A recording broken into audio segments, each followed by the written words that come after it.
తెలిసాక నువ్వు ఎందుకు యాక్షన్ తీసుకోవాలా ఆ ఇష్యూలో? అప్పుడేం దానికి ఇంకా ఎంక్వైరీ కమిటీ వేయక్కర్లేదు కదా. ఇవి నేను ఎదురుకుండా కూర్చుంటే సరిపోయేది మొత్తం. ఇంకేం చేయలేదు కదా నువ్వు, అక్కడితో ఇంకేముంది ఇష్యూ? కాకపోతే అక్కడ అందరూ ఒకే పార్టీకి చెందిన వాళ్ళు. అదే నువ్వు సస్పెండ్ చేయాలి కదా. సస్పెండ్ చేసి ఇష్యూలో యాక్షన్ తీసుకున్నావంటే అయిపోతుంది కదా. ఏంటి బాధ? అదే సమస్య ఇక్కడ.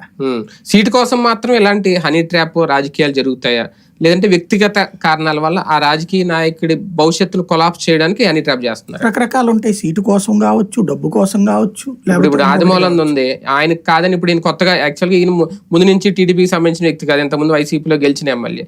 అతనికి సీట్ రాలేదనో సంథింగ్ అక్కడ ఏదో జరిగింది. మళ్ళీ ఇప్పుడు ఇందులో ఇంకో కొత్త వివాదం ఏంటంటే ఒక నెల్లూరు జిల్లాలోనో లేదంటే చిత్తూరు ఉమ్మడి జిల్లాలో ఏం జరిగినా దానికి పెద్దిరెడ్డే కారణం అన్నట్టు. ఈ కేసులో కూడా పెద్దిరెడ్డి గారి గురించే మాట్లాడుతున్నారు. పెద్దిరెడ్డి ఇదంతా చేయించాడు, పెద్దిరెడ్డి వెనకుండి చేస్తున్నాడు అనేది. దేనికైనా ఆయన పెడేస్తున్నారు లింక్.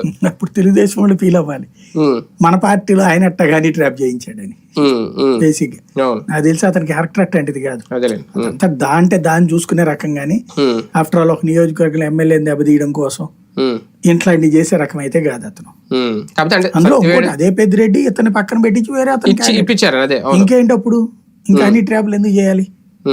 బేసిక్ గా తెలుగుదేశం పార్టీ చేస్తున్న రాజకీయాల్లో అంటే ఈ పర్టికులర్ విషయంలో ఎంతవరకు వాళ్ళ భాగస్వామ్యం ఉందో అనుకోవాలి? అంటే ఆ పార్టీ నాయకుడు నచ్చలేదు